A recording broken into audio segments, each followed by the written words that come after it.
Salutations, chers auditeurs, spectateurs, c'est Vérité à venir. Nous nous retrouvons ce jour pour parler d'un sujet très sérieux qui risque de tous nous impacter. Il y a des interrogations partout dans la presse, même au niveau des scientifiques, sur une possible grippe aviaire H5N1 à l'origine de cette prochaine pandémie. En tout cas, c'est un questionnement quand ils observent une épidémie hors de contrôle chez les oiseaux sauvages qui décime les élevages et touche peu de mammifères. Les risques sont limités pour l'homme à court terme, mais chercheurs et industriels surveillent les mutations du virus et préparent des ripostes. On va revenir d'abord sur la grippe A de 2009, on va voir les effets secondaires de cette vaccination, puis on va aborder ce sujet de la grippe aviaire H5N1 et on va voir tous les sacrifices qui sont opérés au niveau des animaux et au niveau des éleveurs, et également les modifications sur le virus même pour amplifier son efficacité et passer les barrières. Parce qu'il faut savoir que le virus H5N1, donc la grippe aviaire, c'est très rare la transmission de ces oiseaux, de ces volailles à l'humain. Mais en laboratoire, ils travaillent à modifier ce virus pour le rendre plus virulent, en tout cas développer des nouveaux vaccins et faire tous leurs travaux au possible. Alors je me suis penché sur ce sujet par rapport à cette vidéo de France 24, la grippe aviaire, nouvelle pandémie humaine.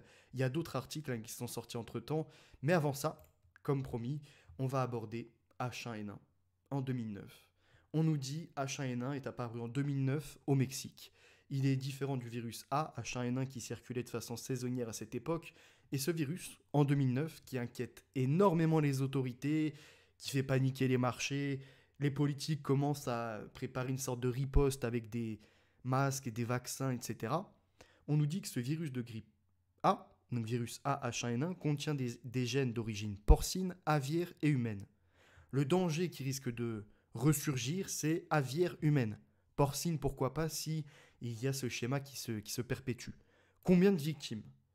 On nous dit, donc là après ça, vous pourrez vérifier sur d'autres endroits, on nous dit donc qu'il y a eu 203 000 personnes qui seraient décédées dans le monde à cause de la grippe H1N1. En France, on serait sur un peu plus de 320 morts directes sur la période de juillet 2009 à août 2010 par rapport à ce virus et les effets secondaires des vaccins qui ont été retirés des marchés. La France à l'époque a détruit les vaccins contre la grippe A parce qu'il y avait eu tout un scandale montrant que finalement il n'y avait pas tant de danger que ça pour la population. Peut-être même un remake avec le Covid qu'on nous a fait. En tout cas, on nous explique qu'il n'y avait pas tant de danger que ça. 400 millions d'euros qui sont partis comme ça. 19 millions de doses qui ont été détruites. C'est énormément de dépenses. Donc quand on nous a dit qu'il n'y avait pas l'argent déjà dès l'époque pour l'hôpital, c'était un grand foutage de gueule quand ils ont pu sacrifier 400 millions d'euros. Mais ce n'est pas seulement ça la problématique. On nous annonce en France 320 morts, toutes populations confondues. C'est-à-dire les jeunes, aux plus anciens, des personnes qui sont malades, des personnes qui ont un système immunitaire défaillant, à des personnes qui sont sportives, qui sont en bonne santé, qui sont dynamiques. Bonsoir Nono, Pierre, Vince Lord et Martine. N'hésitez pas à répondre au questionnaire. Est-ce que pour vous, la prochaine grippe aviaire qui va se transformer en pandémie, c'est probable, certain ou impossible? Je vous laisse également argumenter dans le chat. Il ne s'agit pas seulement de répondre à un sondage comme ça. Vous pouvez argumenter, bien évidemment. Donc là, on nous explique, toute population confondue en France, 320 morts directs. Et combien de personnes qui ont eu leur vie détruite à la suite des vaccinations inutiles? 200 vaccinés en France pour l'instant se sont portés en partie civile, si on peut dire, en tout cas, ont attaqué l'État, ont attaqué le système de santé pour des troubles neurologiques, entre autres, qu'on va voir rapidement. Et on nous dit dans les articles que ceci est une goutte d'eau. Oui, Libération, ceux qui se veulent contre la désinformation avec leur fact-checker et qui attaquent Alexandra Henrion-Code, soi-disant un livre complotiste qui commence à faire les mêmes méthodes que What the Fake en disant hop hop hop, Fnac, est-ce que vous êtes pour la promotion de livres complotistes quand ils sont incapables de décrire ce qu'est le complotisme parce qu'ils mélangent idéologie, ils mélangent des complots qui sont avérés, ils mélangent des théories, plus des analyses. 4 secteurs qui sont complètement différents, qui viennent vous mélanger en se mettant fact-checker, ministère de la vérité, et ils attaquent publiquement Fnac, Amazon, etc. en leur disant « Vous ne devez pas publier ». Pourquoi? Parce que c'est complotiste. Et puis quand nous, on leur fait savoir que non, Qu'est-ce qui est complotiste dedans? Vous les fact-checkers, dites-nous. Ils sont dans l'impossibilité de répondre. Ils ne veulent pas débattre, comme des Rudi Reichstadt et bien d'autres. Et pire, c'est-à-dire qu'en fait, ils disent non, on n'appelle pas à la censure, on appelle à la responsabilité. Un terme que j'ai déjà employé pour vous dire que ces gens-là vont utiliser la responsabilité, soit par rapport au danger que ça représente avec les sphères dites complotistes, les blogosphères, etc. Vous allez voir, ils vont monter ça en épingle. Bref, revenons au sujet du direct. On voit que dans leur torchon Libération, on mis quoi? Que 200 personnes vaccinées en France pour un virus qui n'était pas si virulent que ça. On parle de 320 morts, toute population confondue. Et bah pour eux, c'est une goutte d'eau par rapport aux 6 millions de personnes vaccinées dans l'Hexagone, ne remettant pas en cause l'utilité de la dite vaccination. C'est des gens qui sont vraiment bloqués. Ils sont enfermés dans leur idéologie parce que pour eux, vaccin, science, Dieu. Égal, égal. Vaccin égale science égale Dieu. Pour eux, c'est ça. C'est-à-dire que tu ne peux pas remettre en question certaines vaccinations, certaines thérapies géniques et certains travaux qui sont menés, on va le voir après. Des virus modifiés en laboratoire. Va-t-on trop loin? Lorsqu'on s'interroge sur ceci, nous sommes complotistes. Pourtant, là, vous voyez bien, on prend que des faits. C'est-à-dire qu'on ne fait pas un mélange de... Je prends des faits d'actualité, je viens te les mélanger avec la blogosphère. Non. Faits d'actualité, les chiffres vérifiables, les faits, rien que les faits, des livres qui sont vérifiables. Point. On s'arrête là. Continuons. Donc on nous dit, il n'empêche, cette narcolepsie cataplexie n'est pas anodine. Elle se caractérise par une somnolence en journée avec des excès peut-être de sommeil, des accès de sommeil incontrôlables, et peut aussi s'accompagner de pertes soudaines de tonus musculaire, risquant de provoquer des chutes. Des gens qui ont vu leur vie détruite par rapport à ça. Donc au début, il y a eu un retour, il me semble, on avait 173 dossiers de personnes qui demandaient à être indemnisées. À ce jour, en tout cas, ça c'était un article de Check News, toujours Libération, qui est 13 ans après, aucune indemnisation.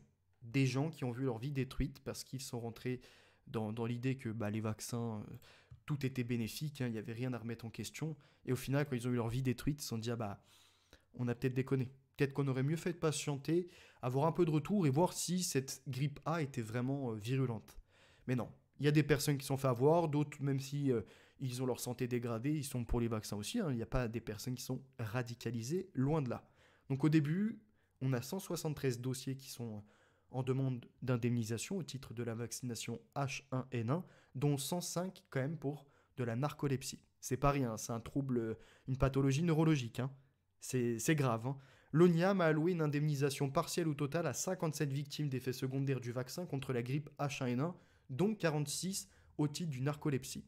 Ce qu'il faut savoir, c'est que de plus en plus, avec les effets secondaires, etc., ce n'est plus les laboratoires qui vont payer, ils sont lavés les mains. Dans les clauses des contrats, les mains sont lavées. Vous savez, c'est un peu comme à l'époque avec les propagandes qui étaient pour, par exemple, fumer c'est bon pour la santé. Là, on est à peu près dans la même idéologie. Vous avez des laboratoires qui sont en place, qui engrangent des bénéfices, qui tentent tout type de promotion par les personnes qui sont dans des délits d'initiés, ni plus ni moins. Si ce n'est pas des délits d'initiés, en tout cas, c'est des intérêts financiers, par des actions au niveau des titres boursiers, par encore des intérêts plus personnels, peut-être un proche à eux qui travaille dans ces laboratoires, etc. Nous avons une multitude d'exemples.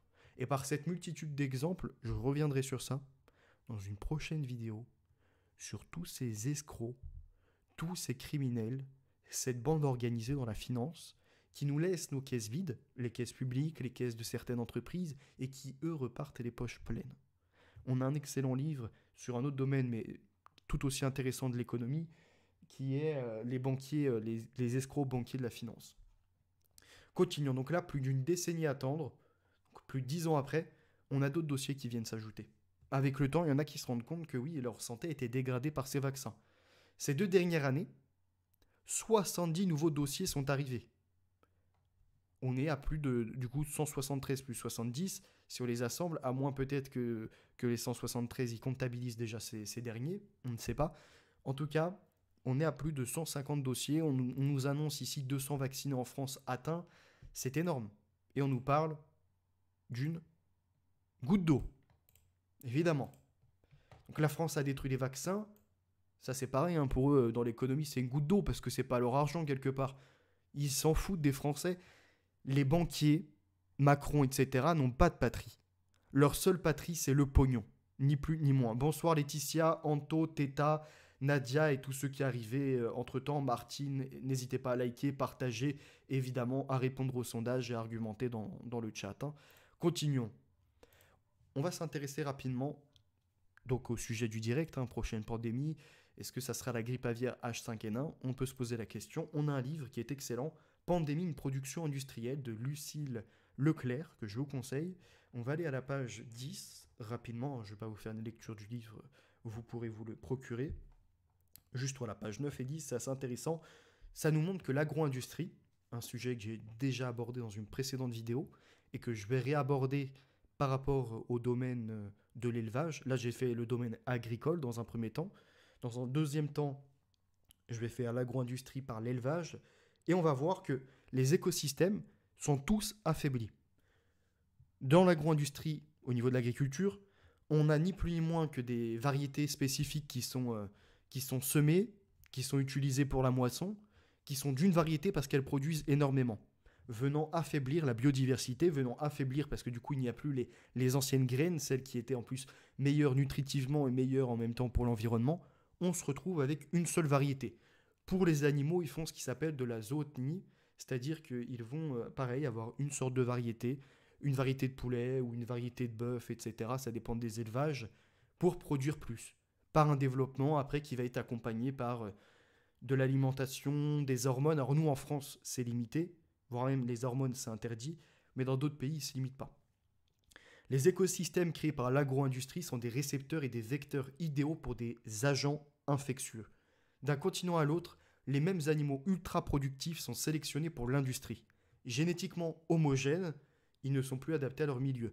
C'est-à-dire que vous allez avoir des éleveurs, même pour le bien-être des animaux, hein, ils vont avoir une seule variété, le patrimoine génétique est affaibli, et lorsque vous avez un virus, une bactérie, peu importe, qui commence à s'attaquer au cheptel, en tout cas qui commence à s'attaquer aux troupeaux ou encore à l'élevage, les animaux, ils sont faibles, parce qu'ils ont quasiment un patrimoine génétique identique.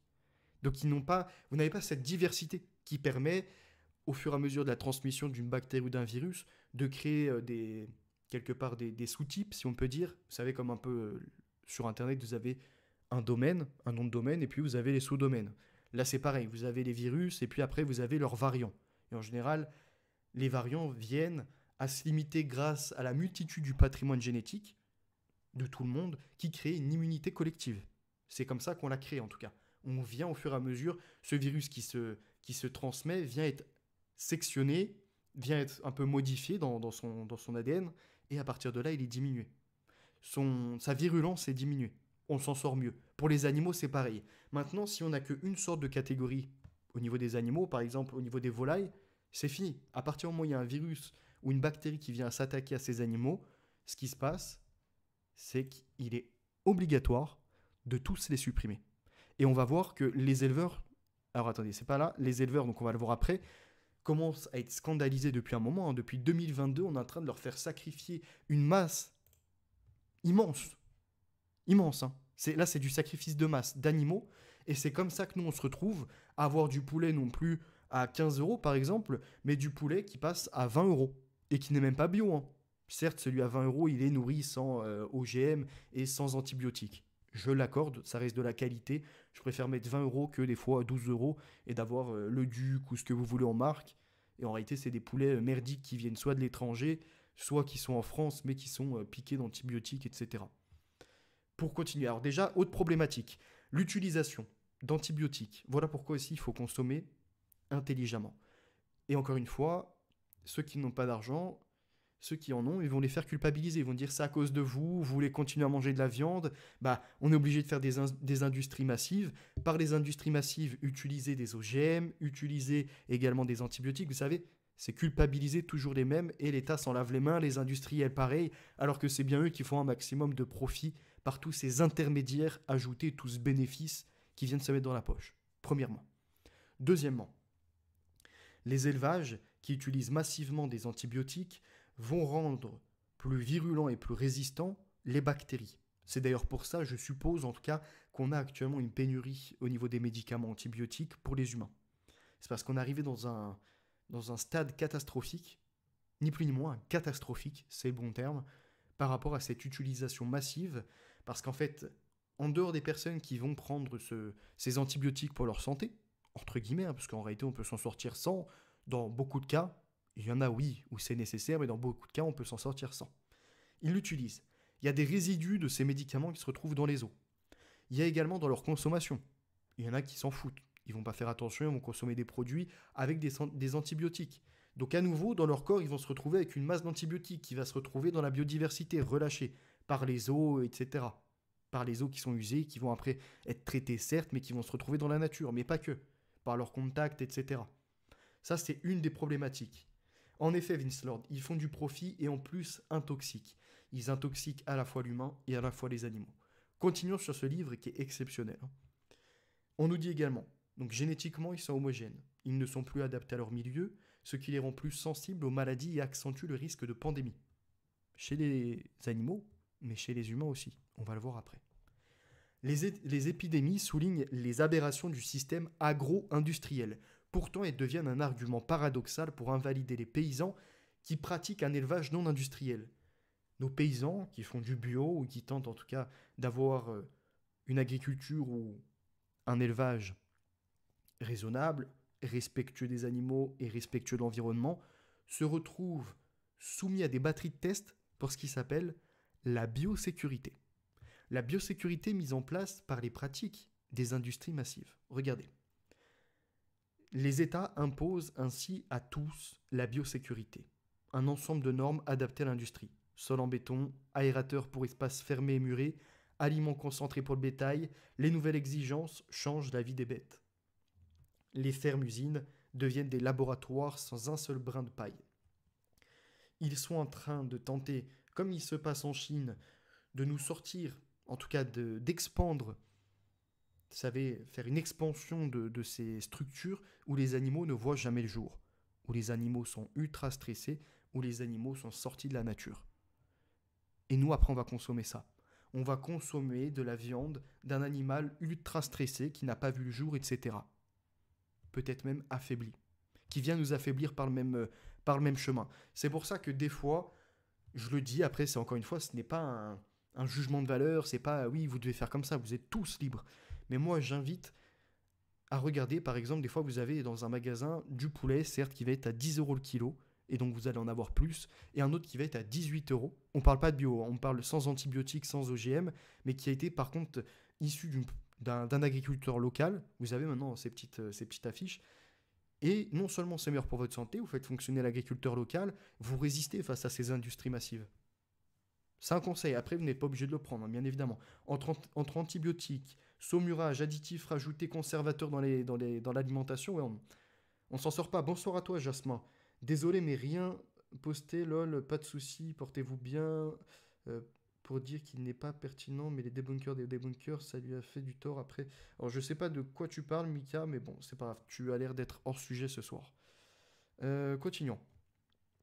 Les épidémies donc soulignent ce qu'on a vu, hein, biosécurité, des normes qui imposent, les fermes qui se transforment quelque part en usines à moitié. La biosécurité contribue à remodeler profondément l'économie agricole, au profit, non pas des petits industriels ou des petits agriculteurs, mais des grosses unités de production.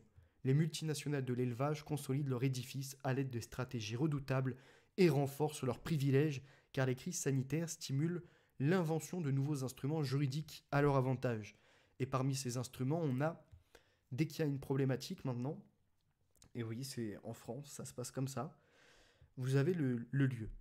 Imaginons, vous avez un éleveur local qui a quelques volailles qui sont malades. Vous voyez là par exemple un élevage. Vous avez quelques volailles qui sont malades, qui ont la grippe aviaire, obligatoirement il est obligé de sacrifier tout son lot. Sauf que dans les normes qui sont mises actuellement, dans un périmètre de 3 km ou 3,5 km, tous les autres qui se trouvent, peu importe hein, que ce soit des grands groupes ou des petits groupes, ils sont aussi obligés de sacrifier leurs bêtes. Les assurances, ils vont pas faire que ça, les rembourser.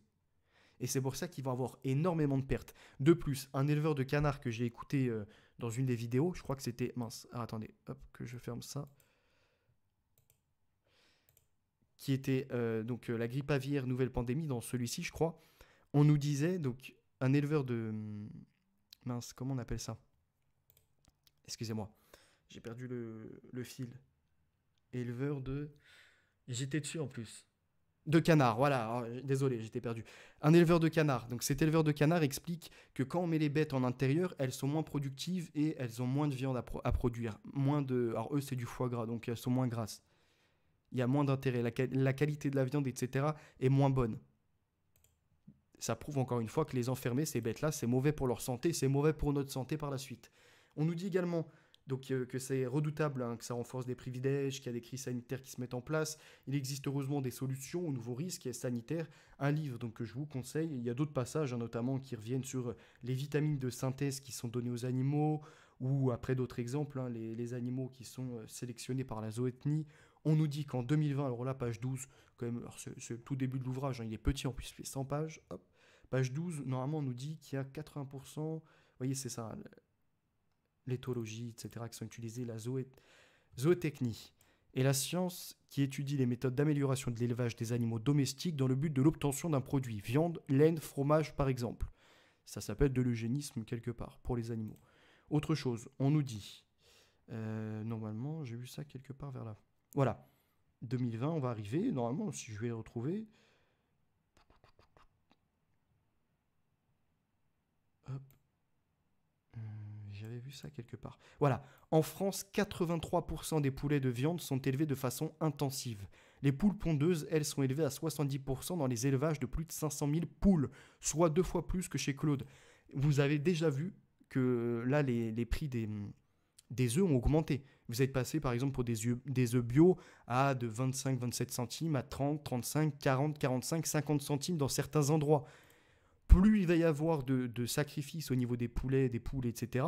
Donc là, au niveau des poules pondeuses, qui sont quand même dans certains endroits à 50 000 poules au niveau de la production, je vous laisse imaginer les prix des œufs. Le prix de l'alimentaire va exploser dans les mois qui arrivent, si on arrive à ce système de grippe aviaire. Parce qu'on nous dit influenza aviaire, une épizootie sans précédent qui touche la quasi-totalité des continents. Depuis octobre 2021, l'Europe subit l'épizootie d'influenza aviaire hautement pathogène, la plus dévastatrice qu'elle ait jamais connue. De nombreux foyers, très majoritairement dus au virus AH5N1, du clade 2.3.4.4b, donc je pense que c'est 2.3.4.4b, ont été identifiés chez les volailles domestiques et les oiseaux sauvages, ayant entraîné l'abattage de plusieurs millions d'oiseaux et causé des événements de mortalité de masse dans l'avifaune sauvage. L'étendue géographique de cette épizootie est également sans précédent avec la quasi-totalité des continents touchés, en particulier l'Europe, l'Asie, les Amériques et dans une moindre mesure l'Afrique. À l'état mondial, on nous explique dans ce reportage que la grippe aviaire ne s'est pas limitée à une petite saison, qu'elle a continué durant l'été, qu'elle continue encore aujourd'hui. Et vous allez voir la suite, parce que c'est pas fini, hein. La suite, c'est maintenant, ça va même toucher, là il y a un renard qui a été retrouvé, donc ça commence à passer de la volaille au renard, on commence à avoir différentes barrières qui passent, on risque d'arriver à celui de l'humain. Et ce qui était, en tout cas par le passé, quasiment impossible ou très limité, peut se généraliser, peut passer à l'humain, parce que vous avez en laboratoire aussi des travaux qui ont été menés. Est-ce qu'on n'a pas un retour d'une sortie de laboratoire ? Je me pose la question.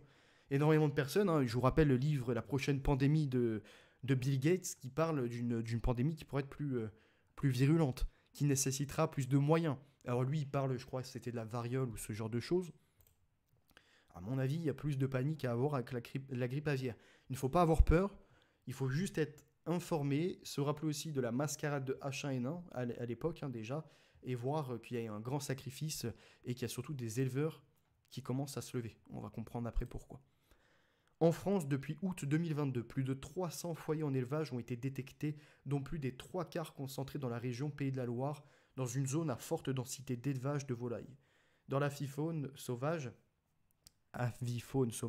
le nombre de cas a également fortement progressé en France en 2022-2023, avec des centaines d'oiseaux infectés trouvés morts sur le territoire et une endémisation de l'infection de l'avifaune qui s'étend aux oiseaux non migrateurs. Influenza aviaire, H5N1 hautement pathogène de clade 2, 3, 4, 4b, les mammifères également touchés, on nous dit. Donc là, on nous parle d'infection de phoques aux États-Unis, de vison en Espagne et d'otaries au Pérou. On a maintenant un truc qui s'est rajouté en Seine-et-Marne, également un renard qui est touché. En France, fin décembre 2022, également un chat malade a été testé positif au virus influenza aviaire hautement pathogène. Je vais également vous ajouter après une de The Economist où vous voyez une sorte de bombe nucléaire en fond, vous voyez le père et la mère avec des masques lacrymogènes, enfin c'est pas lacrymogène en tout cas c'est pour des masques pour respirer. L'enfant lui qui semble être mobilisé, mais surtout moi ce qui m'a interrogé c'est qu'au-dessus des deux parents on voit trois canards, dont un qui chute avec l'horloge de l'apocalypse, etc. Je me questionne, je me dis ça a été assez silencieux sur le domaine agricole. On voit de plus en plus les prix augmenter sur les œufs, sur le poulet, etc. On a maintenant différentes barrières qui sont passées à travers le monde par rapport à ces infections. Donc là, on parle de phoques, on parle de visons, on parle d'otaries, on parle de chats, on parle également de renards, on parle d'oiseaux qui sont touchés et qui meurent un peu partout en France. Ça commence à prendre de l'ampleur. L'Organisation mondiale de la santé considère que le risque de transmission à l'homme des virus influenza aviaire à potentiel zoonotique qui circulent à l'heure actuelle est faible. Alors eux, ils savent nous inquiéter sur un champignon qui touche 2-3 patients. Ils savent tirer la sonnette d'alarme sur un virus qui touchait en partie des pratiques d'homosexuels. Enfin après, voilà, ils font ce qu'ils veulent. Hein.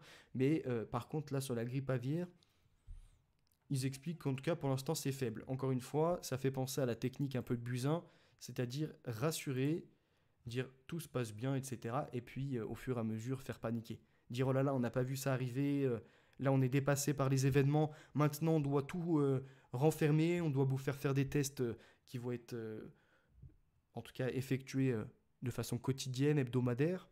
Vous allez également avoir du coup moins de consommation de viande, toute une vérification de ce que vous consommez. Il faut avoir une traçabilité des produits, vraiment savoir qui a consommé quoi, etc. Donc là, on va arriver à un article, hein, je vous laisserai lire la suite bien évidemment. La gestion de la grippe aviaire est un véritable scandale. En Occitanie, syndicats et associations agricoles se mobilisent. Ça, c'était en avril 2022. En Occitanie et plus largement en France, éleveurs de plein air comme associations de défense des animaux dénoncent la gestion de la grippe aviaire. Par cette gestion-là, tous les éleveurs sont invités, ou même ont interdiction, de sortir leurs volailles. Ça peut être des poulets, ça peut être encore des coqs, ça peut être quoi d'autre? Ça peut être des canards, ça peut être plein d'autres choses. Ces animaux-là n'ont plus le droit de voir le jour, n'ont plus le droit de sortir dehors. Parce qu'ils pourraient être en contact avec un oiseau ou avec autre chose qui viendrait les contaminer, ou eux-mêmes pourraient contaminer l'environnement. Ils remettent, donc ils sont une sorte de quarantaine, hein, ils sont une sorte de confinement quelque part. Ils remettent en cause l'efficacité de la claustration des volailles notamment. Plusieurs mobilisations auront lieu ce jeudi 7 avril, donc ça c'était en 2022. En France, de nombreuses personnes se sont levées, l'ensemble du territoire métropolitain était placé en risque élevé par le ministère de l'Agriculture et de l'Alimentation.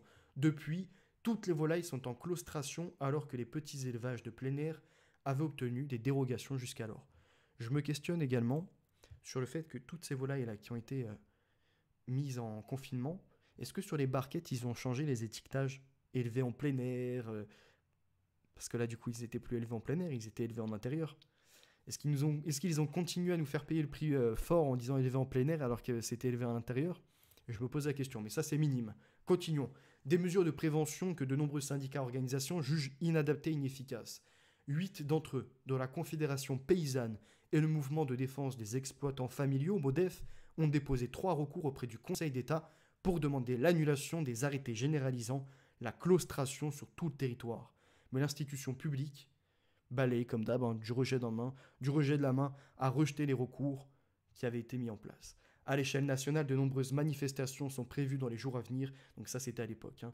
Nouvelle vidéo choc publiée par L214, qui sont là pour le bien des animaux, peut-être en accord ou non, hein. Moi je vois quand même des fois qu'il y a des propos par ces gens-là, des vidéos qui sortent qui oui, doivent alerter l'opinion publique. Au lieu de consommer peut-être tous les jours de la viande de merde, devons-nous consommer un repas sur 2 de la viande? Je me pose la question. Après, encore une fois, chacun a son libre arbitre, hein, vous pouvez être en accord ou non. N'hésitez pas. Le sondage est encore disponible, 50 votants, on est un peu plus de 50, et il y a eu du passage, donc n'hésitez pas à vous faire savoir. Salut Phoenix, salut Marcor. Ce serait étonnant qu'ils changent les étiquettes pour une partie minoritaire de l'élevage. C'est vrai. Alors par contre, quand leur élevage est touché, C'est pour tout l'élevage, hein, c'est pas uniquement ceux qui sont contaminés, hein, c'est tout l'élevage qui est mis en une sorte de quarantaine. Mais il y a un appel de retour des produits, oui. Énormément de produits qui sont rappelés de plus en plus. On arrive de toute façon vers ces problématiques à la fois de logistique, à la fois de crise sanitaire et ces retours de pandémie. On connaît le narratif, c'est clair, c'est ça. Rassurer, dire on est dépassé, faire paniquer. Mais avant, faire paniquer sur d'autres choses. La Confédération paysanne de l'Ariège qualifie la généralisation de la claustration de véritable scandale. Ce confinement induit forcément un mal-être pour les volailles. Et eux, ils se mobilisent aussi pour le côté pécunier. Des volailles qui sont enfermées, qui sont dans un mal-être, elles développent moins de viande. Elles se développent moins rapidement. Et la viande ne sera pas forcément de meilleure qualité. Donc derrière, c'est à la fois une mode de consommation, une perte financière, un mal-être pour les animaux, et pour l'humain, ça se répercute sur nous aussi. Et puis, ça entraîne vers des élevages toujours plus intensifs, hein, du coup, parce qu'il faut produire plus pour retrouver l'argent perdu. Ils vont pas rester sans argent.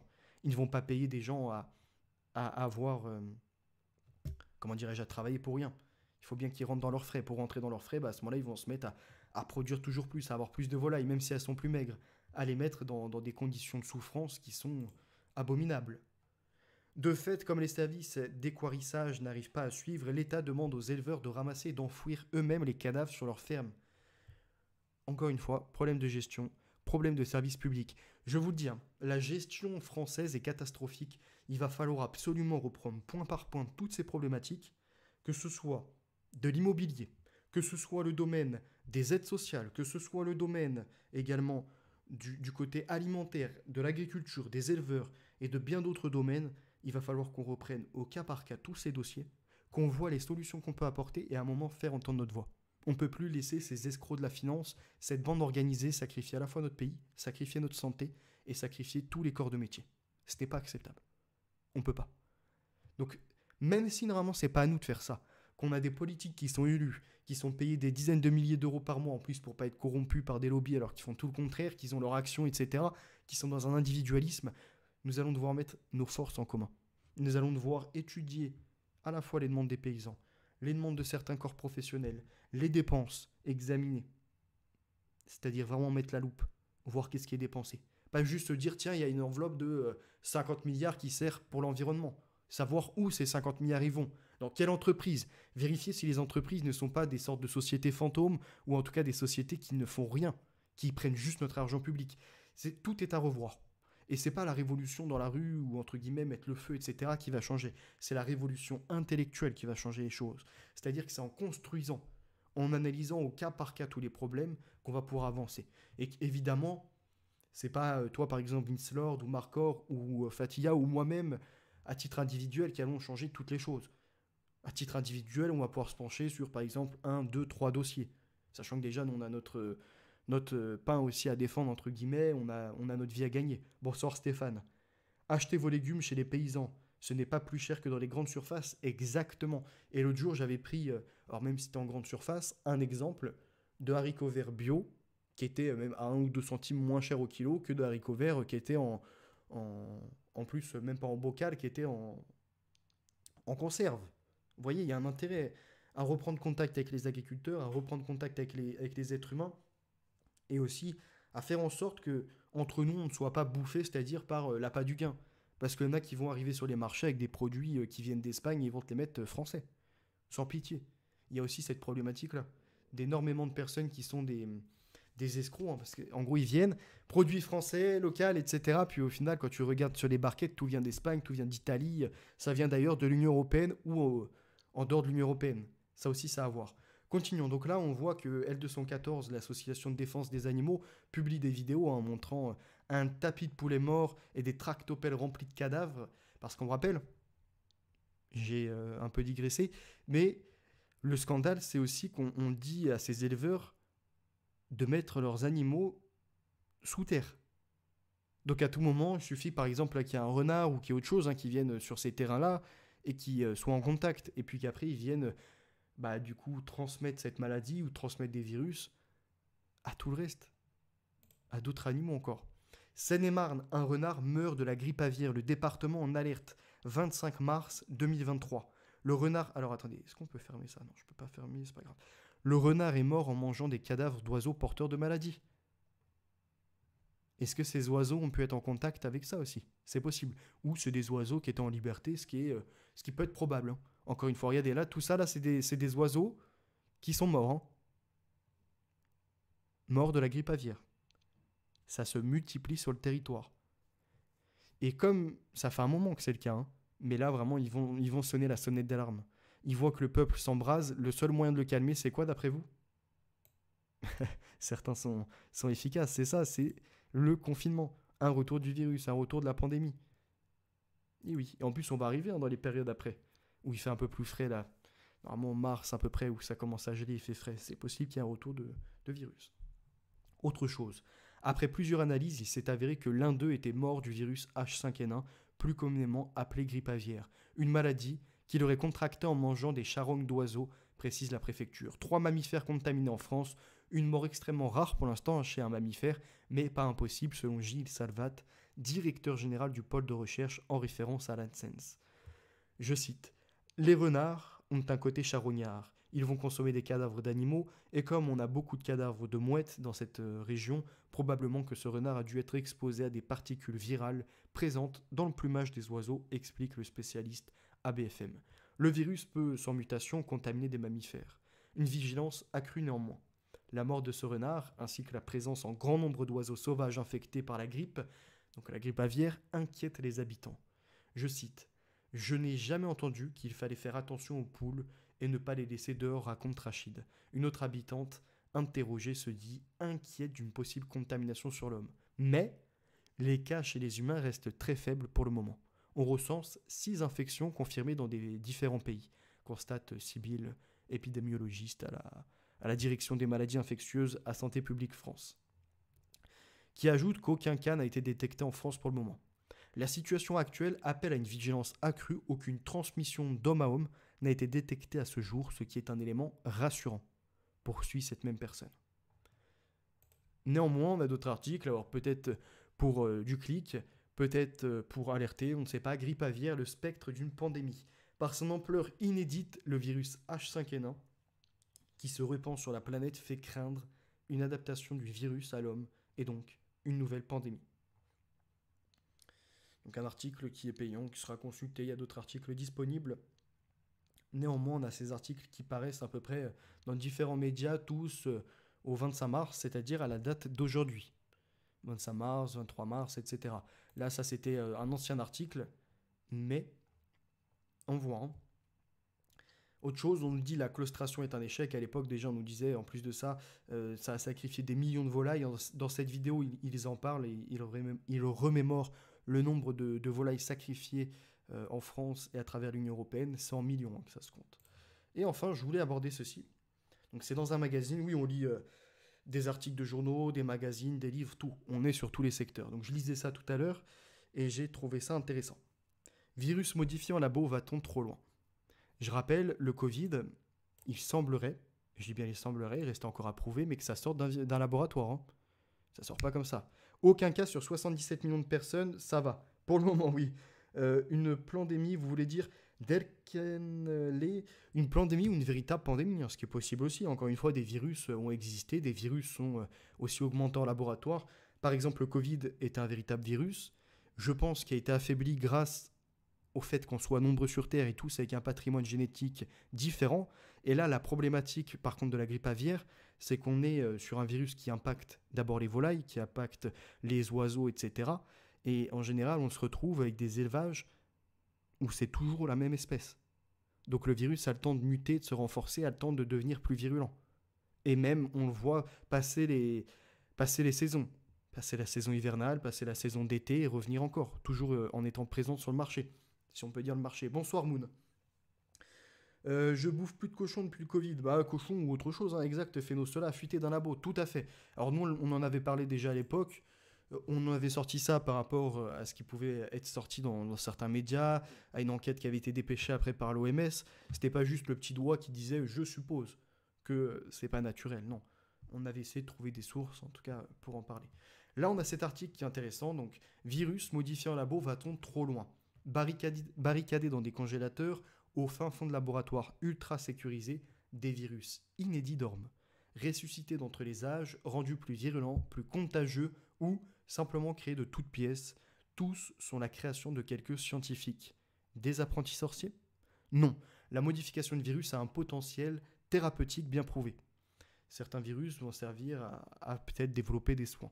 Sauf que certaines de ces réalisations hérissent tout un pan du monde de la recherche par leur grande dangerosité. Comment sont-ils fabriqués? Pourraient-ils s'échapper? Voici le fascinant bestiaire des Frankenvirus. Référence à Frankenstein, la création de l'homme qui se transforme en monstre et pire, qui se retourne contre son créateur. En gros, c'est ça, Frankenvirus. Je crois qu'ils ont employé le même terme un peu pour, pareil, des organismes génétiquement modifiés au niveau de l'alimentaire. C'est Franken, je sais plus quoi, pareil, mais c'était dans le même terme. Donc là, on nous dit 6 manipulations de virus à travers le monde. Alors, c'était un article de mars 2023, hein, donc Science Vie de mars 2023, donc de ce mois-ci encore, hein, rendre la grippe aviaire transmissible aux humains. C'est pour ça que j'ai fait le lien avec tout ce qui s'est passé avant et je me suis dit, tiens, comme j'ai vu une vidéo, comme j'ai vu des articles et qu'en plus je suis en train de lire donc Science Vie, que ça parle de ça, je me suis dit, je vais proposer cette lecture et cette analyse à toutes les personnes qui en tout cas peuvent me suivre ou qui peuvent me découvrir. On nous dit, c'était en 2012, à 2 reprises, d'abord dans un laboratoire du Wisconsin aux États-Unis, puis à Rotterdam aux Pays-Bas, le virus H5N1 de la grippe aviaire est devenu transmissible aux mammifères. Cette capacité, il ne la possède que très rarement dans la nature et surtout, le virus ne se transmet quasiment jamais d'un humain à l'autre.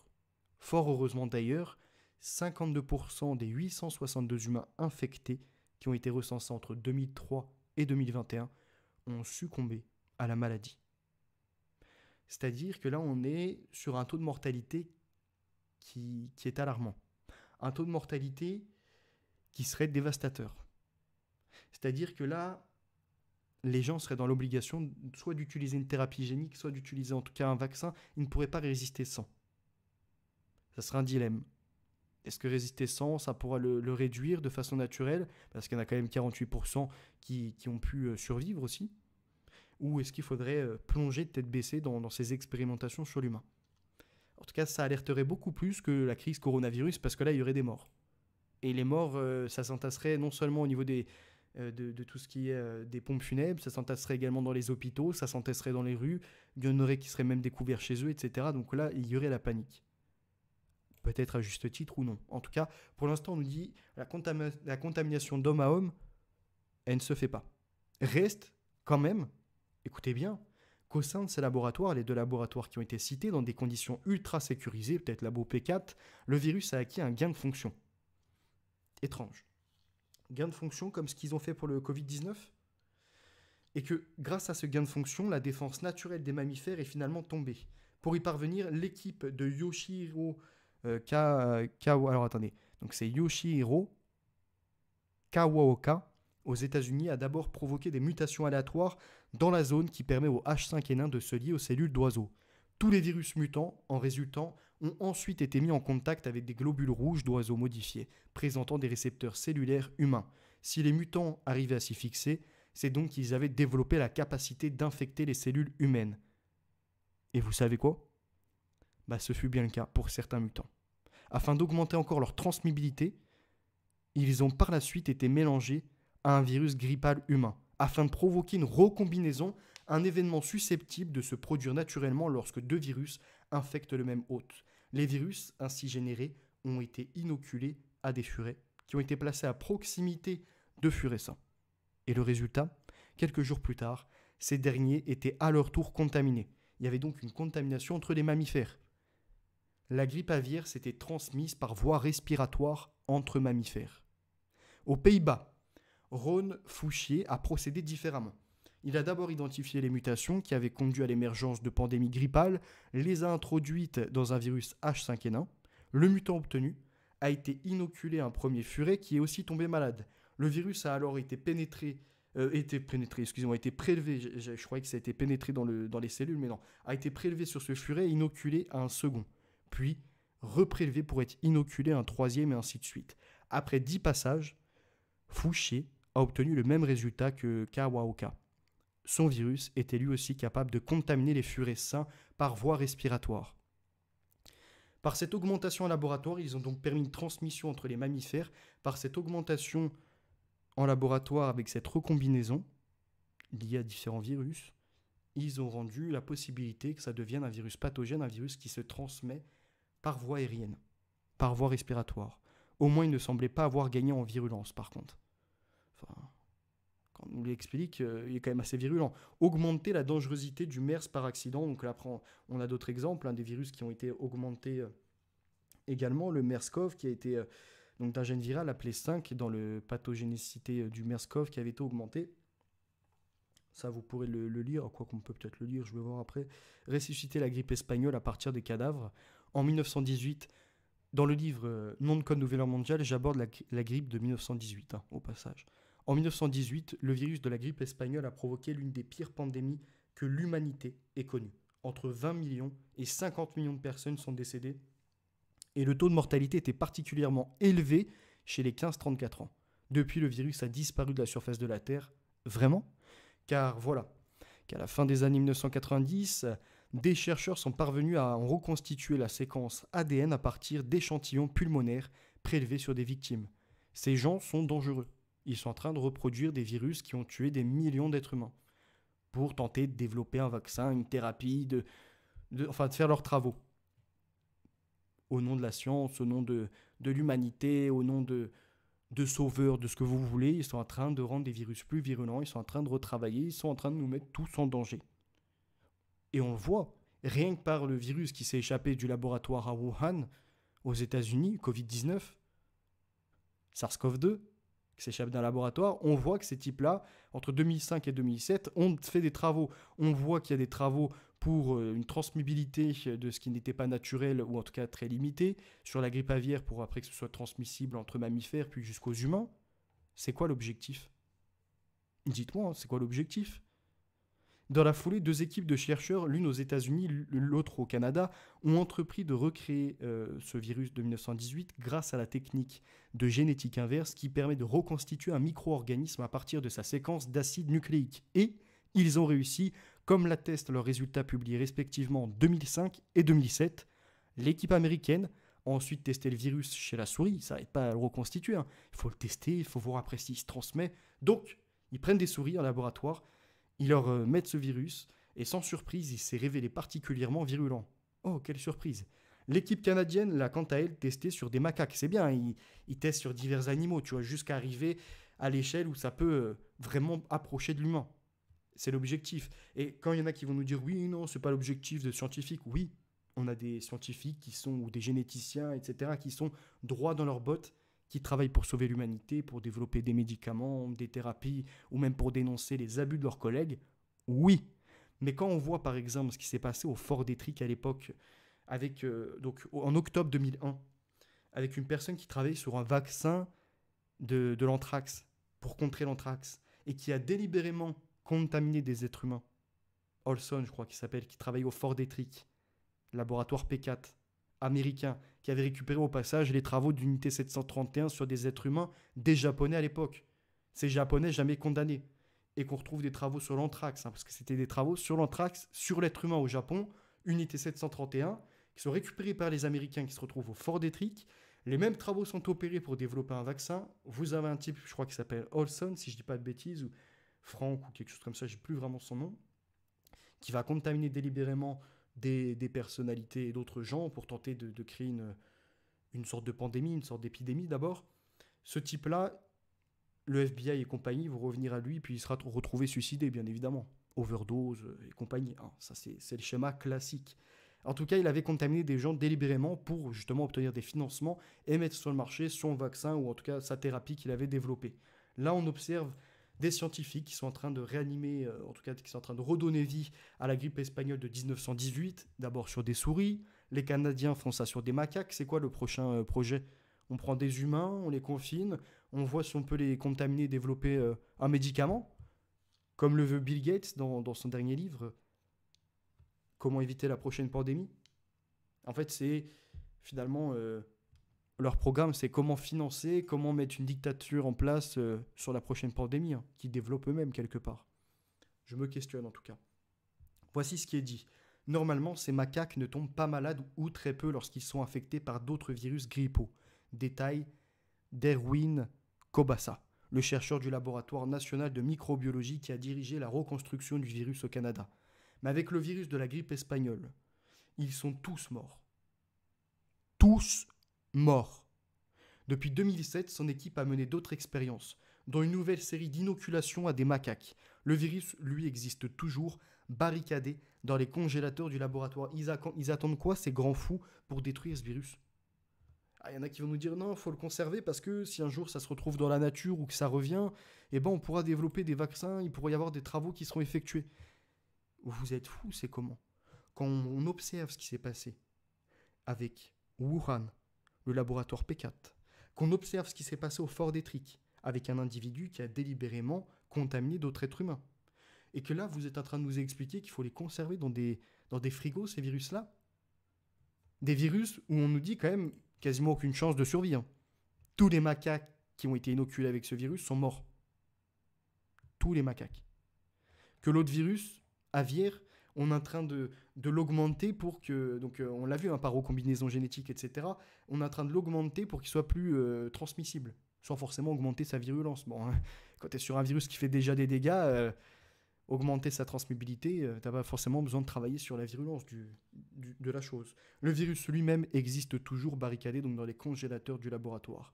Fabriquer des coronavirus capables d'infecter les cellules humaines, on l'a vu, ça a été le cas aux États-Unis, ça a été le cas également en Chine. On nous dit donc entre l'Institut de virologie de Wuhan et le coronavirus, c'est une longue histoire.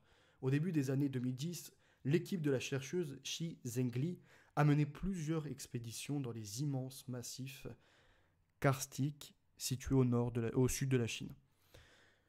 De cet endroit abritant des milliers de colonies de chauves-souris, dont un gigantesque réservoir de coronavirus, elle a apporté des échantillons. Les prélèvements ont servi à identifier les coronavirus jusqu'alors inconnus. Mais pas seulement. Certaines séquences génétiques ont aussi été utilisées par son équipe et celle de Ralph Baric, de l'Université de Caroline du Nord, aux États-Unis, afin de créer des nouveaux virus à partir de différentes souches. Ce qui n'existe pas dans la nature, ils sont en train de développer en laboratoire. Des laboratoires tout de même qui ont un intérêt financier. Ils ne sont jamais là pour le bien de l'humanité gratuitement. Ils sont cotés en bourse pour certains, ils ont des chercheurs qui sont payés de façon très gracieuse, des chercheurs qui des fois veulent dépasser les limites, d'autres qui en ont et qui justement se battent contre ceux qui veulent avancer toujours plus loin dans la science, quitte à mettre la vie des autres en danger, ou même la leur, quoique certains sont prêts à se mettre en danger, à se mettre des produits dangereux, en tout cas des bactéries, des virus, pour tenter eux-mêmes sur eux-mêmes de créer des choses. Bonsoir Phoenix, je sais plus si je t'ai salué. Qui veut la paix prépare la guerre. C'est ça, Fatih à Marion Game est trépassé S1 Sing Game Over. Je ne sais pas de qui vous parlez. J'ai un collègue, il vient de travailler avec son stylo, un masque et des gants 7 heures par jour. Ils ont traumatisé cette personne. Énormément de personnes sont traumatisées, surtout les anciens. Les anciens, ils sont avec leur masque pendant des heures et des heures. Ils respirent pas forcément correctement. Source parce qu'ils mettent leurs mains dessus. De champignons et de tout ce qui s'ensuit, qui se développent de façon microscopique, mais qui vont se retrouver dans les voies respiratoires par la suite. On est sur des catastrophes. Des gens qui sont traumatisés, qui n'osent plus aller au contact avec les autres. Et puis vous avez, bien évidemment, une autre frange de la population où non, on s'en fout. On se serre la main, s'il y a la bise, etc. Martine, de plus en plus d'effets secondaires arrivent lorsqu'un vacciné en période de pandémie. Je ne comprends pas cette séance, je m'en vais. Evelyne, alors écoutez, si vous n'avez pas compris, je vous invite à regarder le replay. Parce que je vois pas en quoi vous ne pouvez pas en tout cas assimiler ce qui est dit. C'est du niveau de tout le monde. Continuons. Les prélèvements ont servi à identifier les coronavirus jusqu'alors inconnus, comme on a vu, mais pas seulement, certaines séquences génétiques ont aussi été utilisées par son équipe et celle de Ralph Baric, ce qu'on a vu. En 2015, l'équipe de Ralph Baric est ainsi parvenue à fabriquer une telle chimère en attachant la protéine spike du virus RS-SCHC014, l'un de ceux découverts par Shi Zhengli en 2013, au squelette d'un virus du SRAS, spécialement modifié pour infecter les cellules de souris. Les chercheurs ont ensuite montré que ce virus chimérique était capable d'infecter les cellules humaines cultivées in vitro. Inoculé à des souris, il s'est également révélé pathogène, moins que le virus du SRAS non chimérique cependant.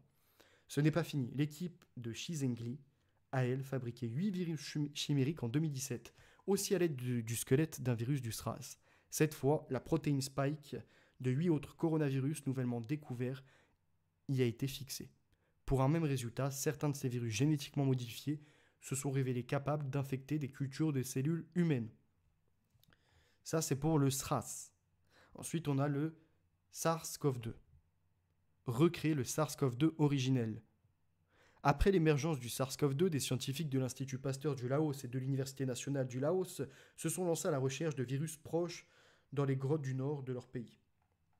Les prélèvements envoyés à l'Institut Pasteur de Paris ont permis à l'équipe de Marc et Loïc d'en identifier 3.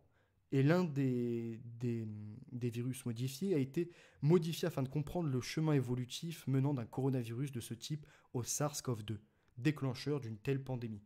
Notre hypothèse de départ était qu'un coronavirus peu pathogène avait d'abord infecté un humain et qu'il aurait ensuite circulé silencieusement dans la population locale avant d'acquérir les mutations la rendant pathogène, explique cette personne qui peut-être protège le laboratoire ou non, à voir. L'équipe a donc imité cette circulation silencieuse en inoculant le virus à une première souris transgénique qui a été humanisée. Puis, elle a prélevé les poumons de cette souris et en effet donc mis ses poumons dans un broyeur, un broya qu'elle a inoculé une seconde souris. Et ainsi de suite, en 6 transferts, les chercheurs ont aussi réalisé la même expérience dite de passage, le même nombre de fois sur des cultures cellulaires humaines. Las, fatigués, cela n'a pas suffi pour confirmer leur hypothèse. Je cite, « Le virus a bien acquis des mutations, mais son tropisme n'a pas été modifié. Il se développe préférentiellement dans le système digestif et n'a pas acquis d'affinité pour les poumons des tailles Mark et Watt. Il n'est pas non plus devenu plus pathogène et le site du clivage de la furine qui fait la pathogénicité du SARS-CoV-2 n'est pas apparu. » Donc selon eux, en gros, en identifiant, en faisant ces évolutions entre guillemets naturelles, ils n'ont pas réussi à obtenir ce qui se passait dans la population. Ce qui signifie que c'est bien un virus qui a été modifié en laboratoire.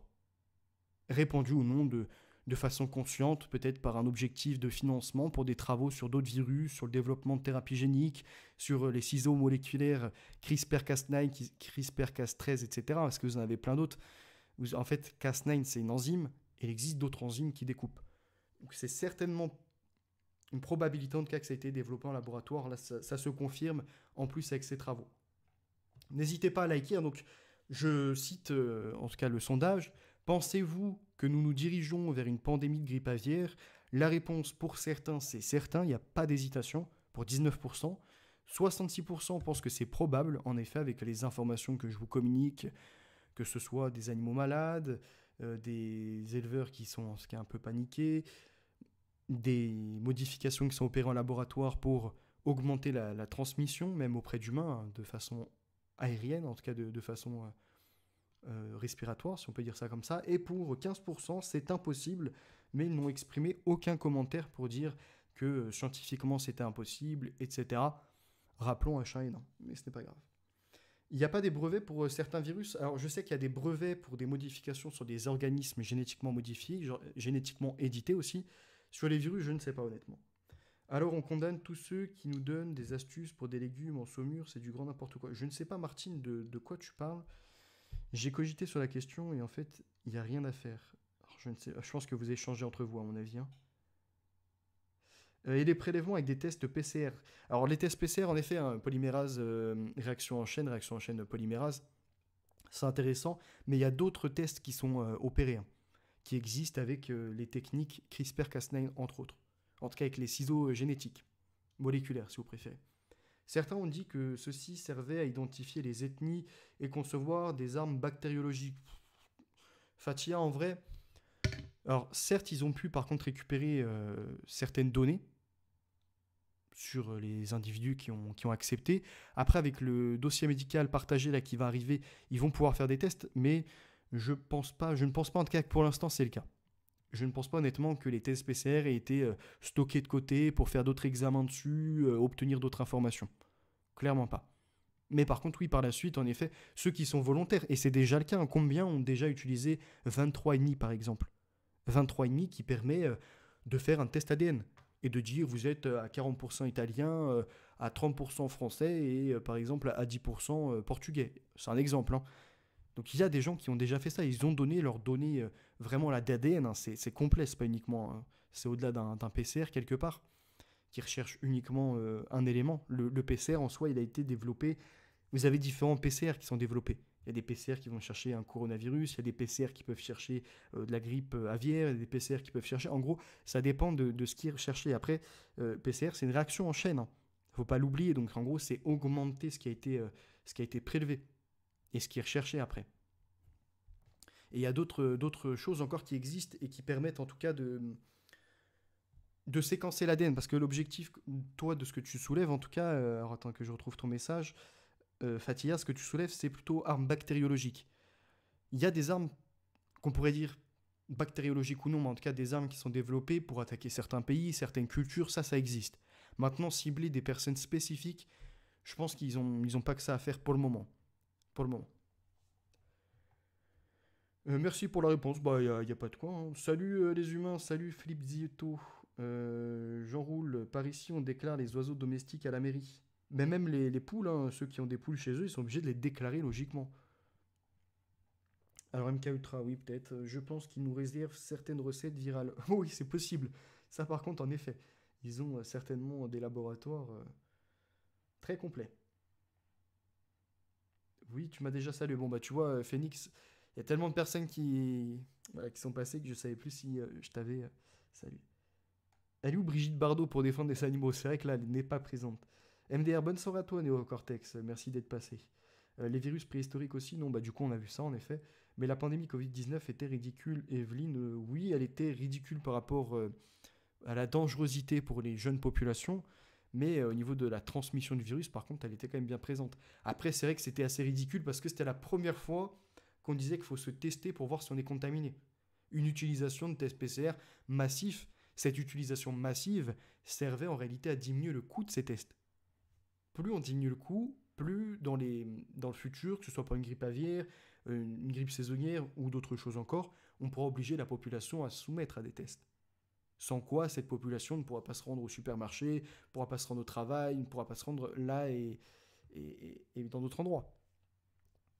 Ce qui est déjà le cas d'ailleurs, hein, quand il y avait les mises en place de certaines politiques, tu ne pouvais pas te rendre au travail dans certains endroits si tu n'avais pas un test négatif. Vous voyez? On va continuer rapidement l'article, je pense qu'il y avait d'autres choses. Reconstituer un virus de la variole également à partir d'éléments. Alors, selon Bill Gates, lui, dans la prochaine pandémie, il voit peut-être, alors après il n'est pas sûr, hein, il met une hypothèse, le retour de la variole. Là, on voit qu'en laboratoire, il travaille aussi dessus. En 2018, la publication des travaux réalisés par l'équipe de David Evans de l'Université d'Alberta, au Canada, c'est énormément au Canada quand même qu'il y a des travaux, a suscité l'émoi dans la communauté scientifique et bien au-delà. Le chercheur y décrit comment il est parvenu à reconstruire, par génétique inverse, le virus de la variole équine. Isolé en Mongolie en 1976 et aujourd'hui disparu, inoffensif pour l'homme, ce virus appartient à la famille des Autoporx virus, dans laquelle figure celui de la variole humaine. Je vais lire la suite rapidement. Ce qu'il faut voir aussi par ça, ces évolutions de génie génétique, comme on le nomme, de possibilités d'augmenter les virus, les bactéries et d'autres choses, c'est rendu disponible à de plus en plus d'êtres humains, parce qu'il y a du matériel génétique, il y a des modifications, en tout cas du matériel qui est disponible, et que certains terroristes aussi peuvent s'approprier ceci. Et que ça, c'est soulevé notamment dans la saga CRISPR. Que ce soit la modification de moustiques, que ce soit de la modification d'oiseaux ou d'autres choses, auxquels on insère un virus, on insère une bactérie, ou même des humains qui veulent, en tout cas, s'infecter eux-mêmes. Ils veulent devenir quelque part des bombes pathogènes. Donc ils vont développer des virus, hein, là, par pure repentance terroriste, si on peut dire, mais c'est pas une repentance, par pure conviction terroriste, celle à la fois de traumatiser, celle de faire un maximum de dégâts, et il y a ça aussi. Ne pas oublier que les gouvernements, il y a eu en effet des attentats qui ont été menés et qui ont permis des politiques, notamment une loi sécuritaire, je crois que c'était en 2015, ce qu'ils appelaient les lois d'exception un peu, pour vraiment nous embrigader, avoir des vigipirates, des militaires dans les rues, etc. Il y a des actes terroristes qui sont vérifiables, qui sont en effet réels. Il y en a d'autres qui sont ou non fomentés, ou en tout cas ils les laissent se produire aussi, ça existe. C'est pour ça que certains disent des attentats sous faux drapeau. Des fois, c'est pas forcément sous faux drapeau, c'est pas des services secrets qui vont faire des attentats. C'est des gens qui sont radicalisés d'eux-mêmes, qui ont une haine des Français et qui ont une haine de la politique des gouvernements à l'étranger, qui vont passer à l'action, qui vont faire un maximum de dégâts, ils sont armés, etc. Les services de renseignement ou non les informations, et certaines fois les laissent agir, parce qu'ils n'ont pas agi assez vite, parce qu'ils ont laissé un certain laxisme, etc. Ce qui permet, après à ces politiques, de reverrouiller sur tous les secteurs, à la fois dans les dits complotistes, à la fois dans ceux qui sont opposés, à la fois dans ceux qui voulaient la liberté, et puis verrouillés par la sécurité, comme ils l'ont fait avec le Covid, entre autres. La vérité, bonsoir, la vérité est ailleurs. 1500, alors 15 000 morts, tu nous dis plutôt, par an de la grippe classique, ça dépend. Alors après, si on parle au niveau de la France ou non, oui, en général, je crois qu'on est dans ces chiffres-là. Faudrait vérifier, hein. Ça reste à vérifier, mais oui, on n'est pas dans des centaines de milliers de morts. Alors que par contre, par an, à travers le monde, alors à travers le monde, la grippe aviaire par an, c'est quand même des centaines de milliers de morts, je crois même des millions. Et c'est pareil, c'est le même cas pour la pollution atmosphérique. Particules ultra fines, nanoparticules, etc. Liées à la fois à l'industrie chimique et liées également au niveau des voitures, au niveau des avions, au niveau des produits chimiques utilisés dans les exploitations et compagnie. Donc, vous voyez, sur ce domaine-là, les politiques ne sont pas mobilisés pour l'instant. Ils vont attendre de mettre tous les capteurs, de faire des smart cities et de vous dire là, c'est pollué, vous ne sortez pas aujourd'hui. Enfin, c'est un autre sujet, mais comme quoi, ils savent axer sur ce qui les intéresse, sur ce qui peut leur rapporter, et sur ce qui ne leur rapporte pas, beaucoup moins d'intérêt. Un virus, ça rapporte. Vaccins, etc., médicaments qui vont s'en suivre, donc il y a des investissements, il y a des actions. Par contre, si on devait s'attaquer aux particules ultra fines, s'attaquer également aux produits chimiques utilisés, aux perturbateurs endocriniens et toutes les autres choses qui peuvent exister, ça impacterait des industries qui sont dangereuses pour notre santé et l'environnement, ça rapporterait moins. Ça leur rapporterait moins, et certains ont énormément d'actions. L'Empire Igeffarben, des années qu'on en parle. Hein. Étant donné qu'ils ont vacciné tous les vieux, oui. Ils les ont mis sur l'hôtel public. Continuons rapidement, donc. Ces orthopox virus sont des virus de grande taille avec 250 gènes contre seulement 11 pour la grippe. Et de ce fait, on pensait qu'il serait difficile à fabriquer artificiellement, mais il y a une personne qui a prouvé le contraire, c'est David Evans, qui a contourné cette difficulté en découpant la séquence d'ADN en 10 morceaux, qu'il a fait synthétiser indépendamment par une entreprise de biotechnologie spécialisée dans la synthèse d'ADN. En fait, quand je vous parlais du transhumanisme et plus précisément du sigle NBIC, que je vous disais que c'était inversé, c'est-à-dire c'est les sciences cognitives, les sciences informatiques, et à la suite de ça, la biotechnologie et les nanotechnologies. Je ne pense pas m'être trompé. Par les sciences cognitives, on a fait accepter un maximum l'informatique. L'informatique s'étant déployée non plus seulement au service militaire, administratif, mais au sein de toutes les populations, des particuliers aux professionnels. Des gens ont permis de développer des algorithmes plus puissants, ont permis de travailler sur les matériaux et les matériels des processeurs, etc., hein, tout ce qui va s'en suivre, ont permis de développer des meilleurs circuits, des RAM plus puissantes, des processeurs plus puissants, donc des ordinateurs avec des puissances de calcul élevées, qui permettent de meilleurs travaux en biotechnologie, en synthétisant l'ADN, etc. Bref, ce qu'on observe après avec la biotechnologie et toute cette modification du vivant. Les plantes, animaux, humains. Et avant les plantes, les virus, les bactéries, bien évidemment. Parce que souvent, c'est vrai que j'ai pris plantes, animaux, humains, mais avant ça, c'est virus, bactéries. Quelques jours plus tard, il a reçu par voie postale les morceaux d'ADN correspondants. Oui, parce qu'on peut les commander par Internet aujourd'hui. Il lui a ensuite suffi de les rassembler dans son laboratoire. Le chercheur prévient, il ne lui a fallu que 6 mois et 100 000 $ pour y parvenir. Un coût suffisamment faible pour que les bioterroristes s'emparent de la recette. En synthétisant un virus bien plus problématique comme celui de la variole humaine. Donc en dehors de ce qui est soulevé aujourd'hui, on a un autre problème qui va arriver ou non, le bioterrorisme. D'ailleurs, il me semble qu'en Ukraine, il était question de quelques biolaboratoires, alors peut-être pas d'intensité P4, de niveau P4, donc de dangerosité très élevée, mais quand même, s'il y a des laboratoires, s'il y a la possibilité de faire de la recombinaison génétique, d'augmenter les virus, etc., ou des bactéries, ou encore des modifications d'insectes, de ce que vous voulez, on va avoir de sacrés problèmes. Surtout si on est en guerre avec des pays comme la Russie qui travaillent aussi sur ça, comme les Américains. Non, on est le terrain de la guerre, ni plus ni moins. Donc après, on voit des expériences à visée thérapeutique et d'autres à risque. Si les manipulations des virus ont permis à la médecine de progresser, la création de certains Frankenvirus, donc référence à Frankenstein, suscite toutefois de légitimes inquiétudes. Et là, je ne peux pas me permettre de tout partager, donc je vous laisserai lire la suite, hein. Moi, je l'ai récupéré, donc c'est Science Vie, mars 2023. Vous pouvez l'obtenir en librairie, vous pouvez l'obtenir en magasin, au niveau des kiosques, etc. J'espère que la présentation a été correcte, que vous avez pu prendre connaissance et conscience de ces sujets. Donc là, hein, je rappelle, l'interrogation sur la grippe aviaire qui peut arriver ou non, également un retour sur H1N1, un retour sur l'industrie et la pandémie aussi au niveau de l'industrie, la façon d'élever, etc. Le cri d'alerte également de ces éleveurs et d'associations pour le bien-être des animaux, l'inquiétude par rapport, en tout cas pour l'instant minime, qui est celle liée à cette grippe aviaire, et puis l'augmentation de différents virus en laboratoire, etc. En 1 heure, je pense qu'on a fait le tour, on a été concret, on a été efficace. Et puis au moins vous avez pu voter. On a 100 votes pour l'instant qui nous disent, donc là on va le clôturer dans 30 secondes. On terminera à 1h15, je pense, 1h10, 1h15. Je vais répondre un peu à vos commentaires en attendant. N'hésitez pas à consulter mes autres contenus. Après, là, dans les prochains jours, c'est vrai que je serai un peu moins productif, parce que occupé par le côté un peu plus professionnel. Mais ça n'empêche que je continue mes lectures, que je continue mes partages de pages de temps en temps, mes petits posts, etc. Voilà. Je vous remercie d'avoir été présent. N'hésitez pas, un like, un partage. Tout ça, c'est gratuit. Ici, on ne demande pas d'argent. On ne fait pas la poche des gens. Au contraire, je vous invite à conserver votre argent et à consommer auprès de producteurs, d'agriculteurs, que de donner à des gens sur Internet qui vous reprennent des contenus comme je peux le faire, hein. Voilà. C'est-à-dire que si moi je peux le faire gratuitement, les autres peuvent le faire gratuitement.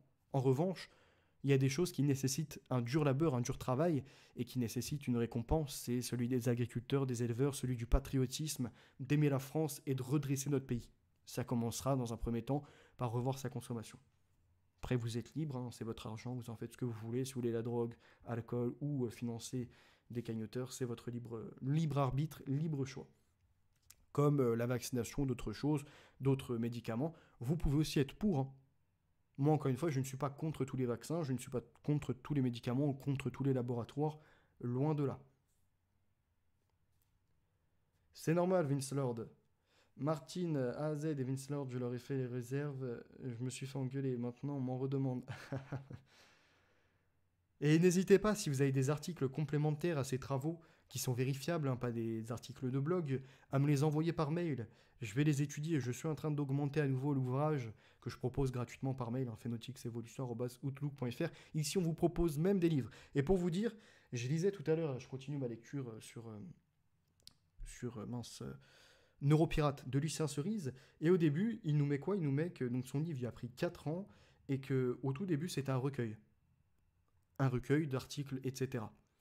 Donc ceux qui m'ont critiqué sur le fait de faire une sorte de recueil, au final, ont promotionné le même type de personnage. Sachant que lui, après, a dit qu'en effet, il a repris tous les articles, il les a retravaillés, des articles qui étaient sur réconciliation et liberté, donc de Soral. Je n'ai jamais suivi Soral, donc je ne peux pas m'exprimer dessus. J'ai juste eu écho de 2-3 vidéos où il s'exprimait par rapport au féminisme et ce New Age, quelque part, ce nouvel âge. Des propos, en tout cas, que je pouvais accepter, avec lesquels je pouvais être en accord. De mon côté, je rappelle ceux qui essayent de me diminuer par rapport à des choses, etc. Le livre est disponible gratuitement, donc avant de parler, de vous étaler sur les réseaux sociaux, prenez-en en connaissance, et puis après, faites-moi un retour. Parce que, par exemple, le préambule, je vous invite à retrouver le même.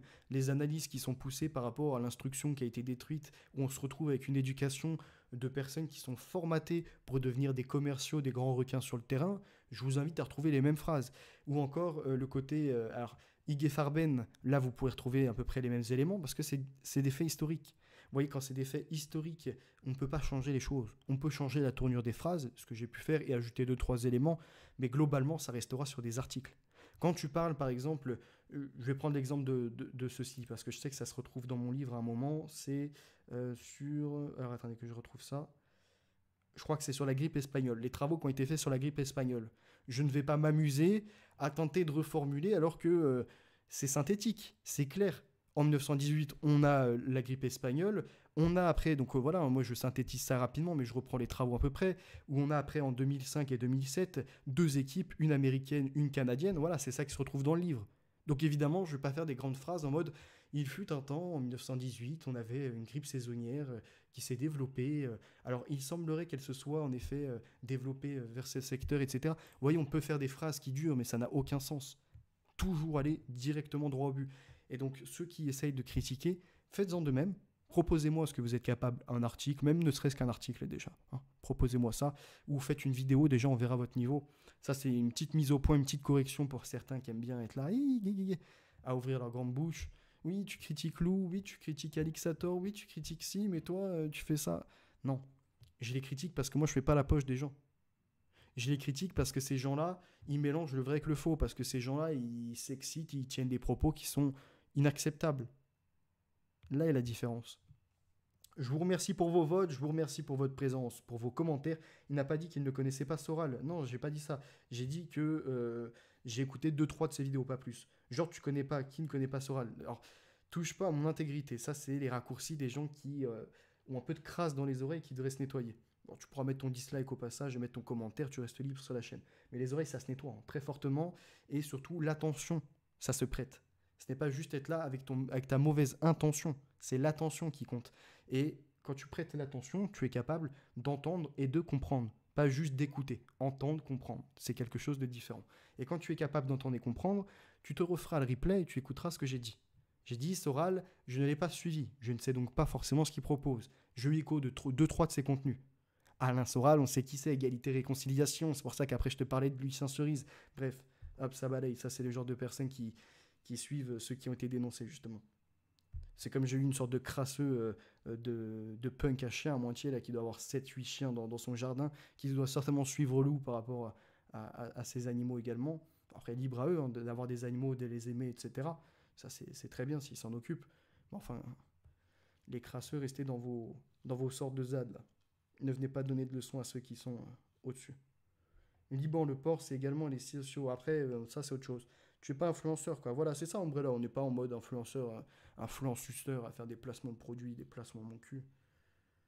Bon, ben moi, j'ai juste 3 plants de fraises, une de tomates de thym sur mon balcon. C'est déjà pas mal. Mais c'est vrai que Martine, quand tu es en ville, dans un appartement, ou même en campagne, maintenant, il y a des appartements aussi, c'est compliqué de pouvoir avoir des pieds de tomates, faire pousser des pommes de terre, etc. Ça, c'est accessible qu'à ceux qui ont un terrain, qu'à ceux qui soit sont propriétaires, soit locataires d'une maison.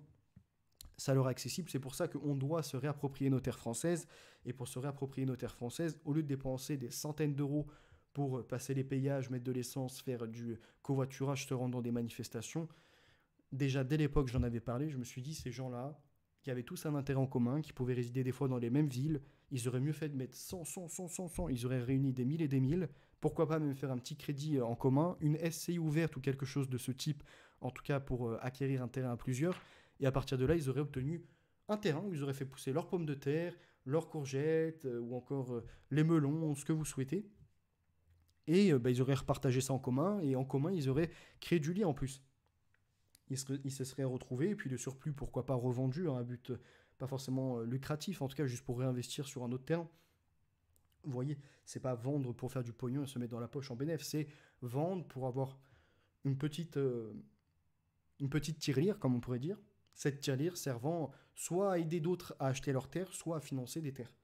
En tout cas, ça, c'est la liberté, c'est la seule qu'on pourra retrouver par la suite. Et tous ceux qui vous disent oui, mais ils nous auront toujours parce qu'ils pourront détruire les cultures, ils pourront nous mettre des lois contre la possession des terres, etc. Mais ces gens-là, arrêtez de les suivre. Sinon, vous mettez une balle dans la tête, pendez-vous et c'est fini. Il y a toujours des solutions. Il faut lutter. C'est comme les gens qui disent on ne peut pas lutter contre la finance ou contre les sociétés de biotechnologie parce que c'est tellement immense. Mais dans ces cas-là, arrêtez de faire des vidéos, arrêtez d'être sur Internet, etc. Divertissez-vous. Arrêtez de tenter de vous éveiller ou en tout cas de prendre conscience de certains sujets. Si vous dites que vous ne pouvez pas vous attaquer à la finance, que vous ne pouvez pas vous attaquer aux politiques, que vous ne pouvez pas vous attaquer au transhumanisme et à plein d'autres sujets, à quoi vous servez? Si ce n'est à plomber le moral des uns et des autres. Redressez-vous les manches, soyez des bonhommes, commencez à retravailler, mettez de l'argent de côté, commencez à prendre soin de vous, de votre santé physique, intellectuelle, etc.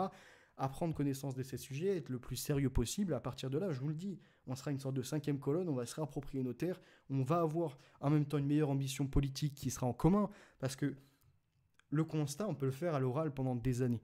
Si le constat n'est pas posé à l'écrit, ça n'avancera jamais. C'est pour ça d'ailleurs que moi je fais une partie du constat, c'est infime ce que je propose. Il y a tout le domaine encore, le pan de l'économie, le pan de la robotisation, le pan industriel, le pan des aides sociales. Vous voyez, il y a énormément de champs.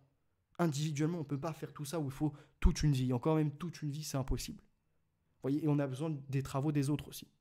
Savoir à peu près synthétiser avec un bon développement quand même, mais assez synthétique, pour comprendre l'enjeu et les problématiques.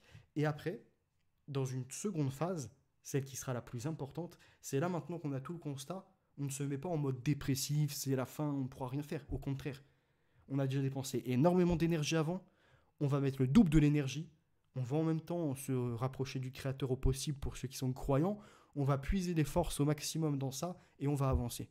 Droit, peu importe les insultes, peu importe les calomnies, peu importe ceux qui sont ridicules en disant on ne peut rien, etc. Nous, on va avancer, nous, on va se redresser. Et quand on va être des modèles, il y a l'effet de foule qui va avoir lieu. Les politiques, ils ne paniquent pas face à des gens qui brûlent dans la rue. Ils paniquent face à ceux qui ont les mots, ceux qui ont la connaissance, ceux qui ont les armes intellectuelles. Parce que c'est ces gens-là qui pourront permettre de construire. Certes, on doit être complémentaire avec ceux qui se mobilisent peut-être un peu plus avec la force, sans brûler, mais un peu plus avec la force. Mais il y a besoin de cerveau et de mains. Comme on dit, le cerveau et les bras. Mais c'est ensemble qu'on doit avancer.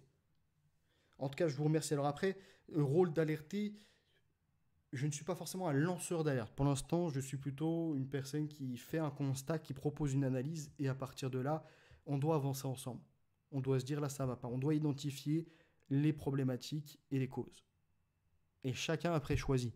C'est-à-dire que c'est pas parce que tu sais que ça ne va pas dans la surveillance que tu es obligé de te pencher sur ça. Tu peux très bien aller plutôt t'engager dans une assoce ou non, ou monter ta propre assoce, ou même t'engager en politique.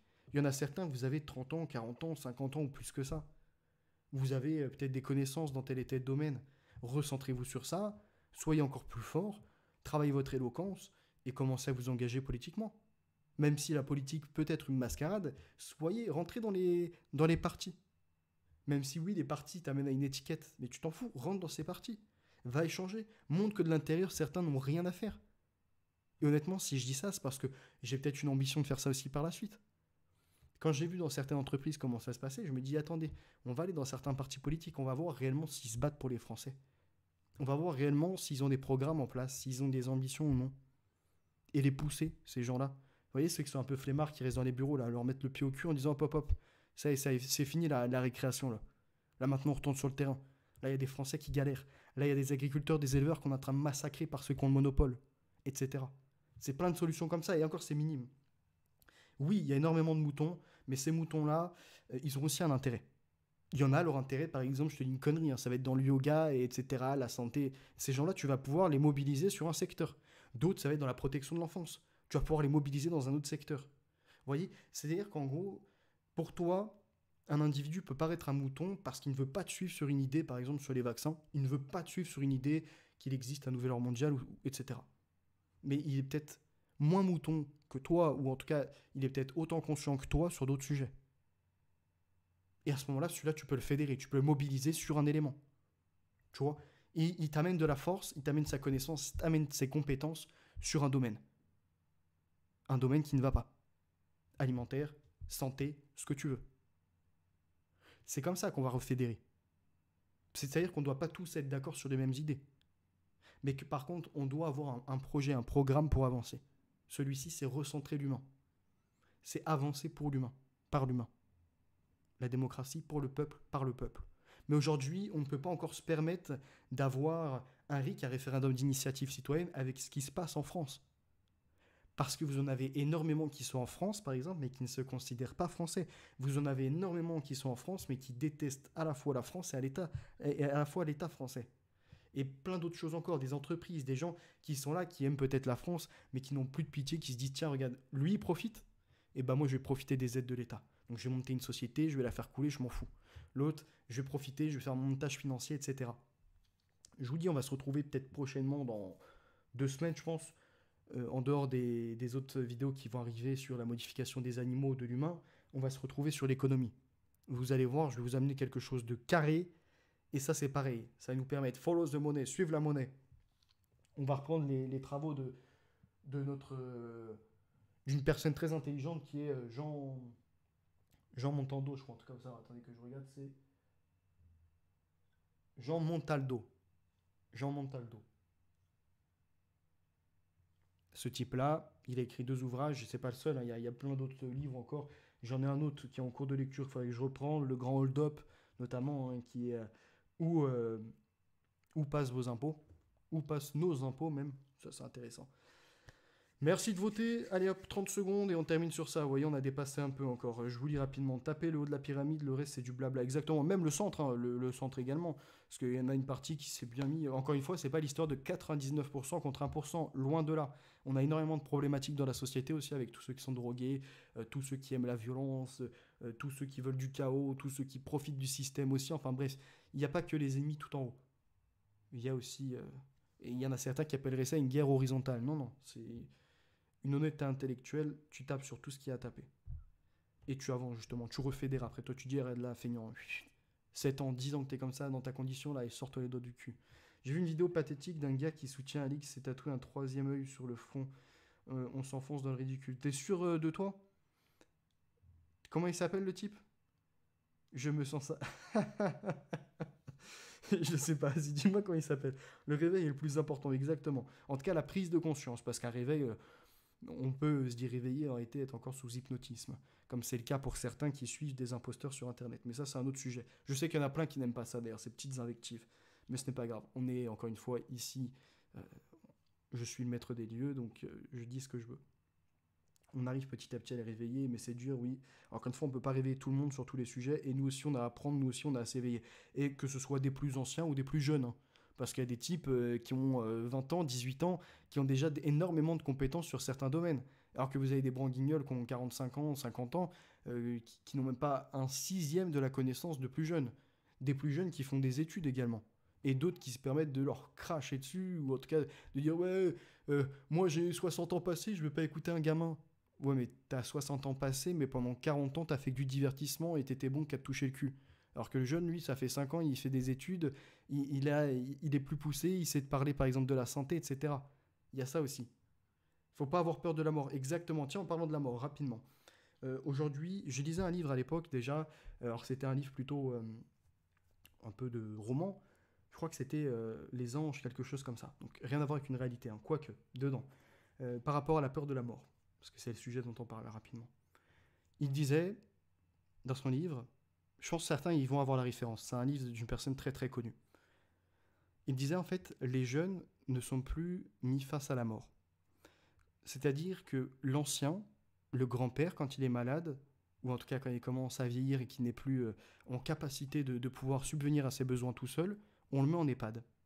Et puis un beau jour, on reçoit un coup de téléphone et on apprend qu'il est décédé. Et donc il passe de l'EHPAD directement aux pompes funèbres. Et que le petit n'a pas été confronté à ça. Et que le petit, en général, n'a pas été confronté à ces lieux d'EHPAD, etc. Il était peut-être amené une fois par mois, pas plus. Donc il n'était pas confronté à la vieillesse, confronté à ces gens, en plus, qui ont de la sagesse, du savoir, hein. Il y en a énormément, arrivés à 80 ans, 85 ans, ils ont aussi de la sagesse. Même s'ils n'ont pas les connaissances sur plein de domaines économiques, ce que tu veux, technologiques, etc., ils ont une sagesse à apporter. Ils ont des expériences de vie à partager. Et donc, ils expliquaient qu'on n'était plus confronté à la mort. Et c'est vrai que de plus en plus, dans cette société, euh, on est éloigné de la mort quelque part. On a peur de la mort. Et c'est d'ailleurs une société un peu transhumaniste, qui veut vivre toujours plus longtemps dans de meilleures conditions, qui refuse de voir apparaître des rides, pour les femmes notamment, qui refuse d'avoir un corps en tout cas qui vient par la nature à un moment à s'épuiser un peu plus, même pour les hommes aussi, du ventre qui est pris, etc. Et donc par ce refus en tout cas de voir la réalité, ils refusent de voir la mort et donc ils en ont peur. On a peur. On a peur de ce qu'on ne veut pas connaître quelque part. Je trouvais ça pas mal en tout cas. Laissez les glandeurs vivre en paix. Qui êtes-vous pour juger ainsi? Mike s'élève. Je suis Vérité à venir. Ici, tu es sur mon contenu. Si ça ne te plaît pas, libre à toi de t'exprimer comme tu le fais. Mais c'est pas des pleurs ou des petits messages de ce genre qui feront changer mon opinion. Ok? C'est-à-dire que tu as peut-être pu apprécier ce qui a été dit avant, et sur cette parenthèse, le tapage sur les imposteurs, ça ne te plaît pas, c'est ton problème. Ça n'est pas le mien. Autre chose. Quand je tape sur les imposteurs intellectuels de Fact Checker, je te vois un peu moins mobilisé. Des personnes comme toi, hein, toi ou d'autres, je vois moins mobilisé. Donc arrêtez un peu, sortez de votre malhonnêteté intellectuelle et voyez la réalité. Quand vous avez des personnes qui, comment dirais-je, vous parlent de quatrième révolution industrielle alors qu'ils n'ont même pas lu le livre, ça prête à rire un peu. Quoique ça prête au désespoir aussi. Quand vous avez des gens qui vous parlent de livres qu'ils n'ont pas lus, ça prête au désespoir aussi. De se dire, au final, il me dit que je ne suis pas légitime parce que je suis jeune, ou que toi tu ne serais pas légitime parce que ci, parce que ça, mais il vous présente des choses qu'ils ne connaissent pas. Là est le danger. Ouais, ouais, mon ami, rappelle-toi l'histoire de l'ancien monde. Bonsoir à toi. Le pseudo qui n'en finit plus. Attila, c'est le boss, n'oublie jamais ça. Bonsoir à toi, Colompé. Plaisir de te voir ici. J'irai voir ton message parce que je crois que tu m'as répondu sur Twitter, donc il faudrait que j'aille voir ça. Laissez la mort vivre en paix. Qui êtes-vous pour juger ainsi? Ah oui, t'es un troll en fait. Un coup c'est la mort, un coup c'est les imposteurs, etc. Bref, épique. Bah écoutez, je vous remercie d'avoir été présent, 1h30, hein, c'est parfait, likez, partagez, on met fin au sondage dans 10 secondes. Là, ceux qui venaient juste d'arriver, vous avez 10 secondes pour voter. Certains, probable, impossible que nous dirigeons vers une pandémie de grippe aviaire. 10 secondes. Hop, top maintenant. 9, 8, 10, 5, 3, 2, 1. C'est fini. Personne n'a voté entre-temps. Parfait. Bah, écoutez, 130 votes, c'est déjà pas mal. On le laisse dans le... Hop, je mets fin. Comme ça, il restera dans le replay, dans le top chat. Donc c'est pas mal, hein. J'aime bien vous lancer des petits maintenant pour prendre un peu la température. Et par la suite, je pourrais même vous proposer un direct où vous ferez des questions-réponses. On verra. Des questions-réponses, bien évidemment, sur tous les sujets qui ont été soulevés et peut-être également sur vos compétences que vous pourrez amener. Comme disait Coluche, il me semble, la culture, c'est comme la confiture. Moins on en a, plus on l'étale. C'est vrai, ou en tout cas, il y en a qui peuvent en avoir et l'étaler aussi, mais le truc, c'est que s'ils l'étalent, à la rigueur, qu'ils te sortent les références, qu'ils te sortent les pages et tout. Ça, déjà, c'est plus audible que des gens qui... Tu vois, c'est un petit rythme, un hypnotisme. Ouh, tu consommeras à la fin. Allez, je vous souhaite une excellente soirée, prenez soin de vous, bonne fin de week-end. Normalement, demain, il n'y aura pas de contenu, reposez-vous, pensez à déconnecter aussi. Et puis, pensez à votre santé, pensez à vos amis, pensez à votre famille, pensez à tout. Et surtout, en notre créateur. À très bientôt, bonne soirée.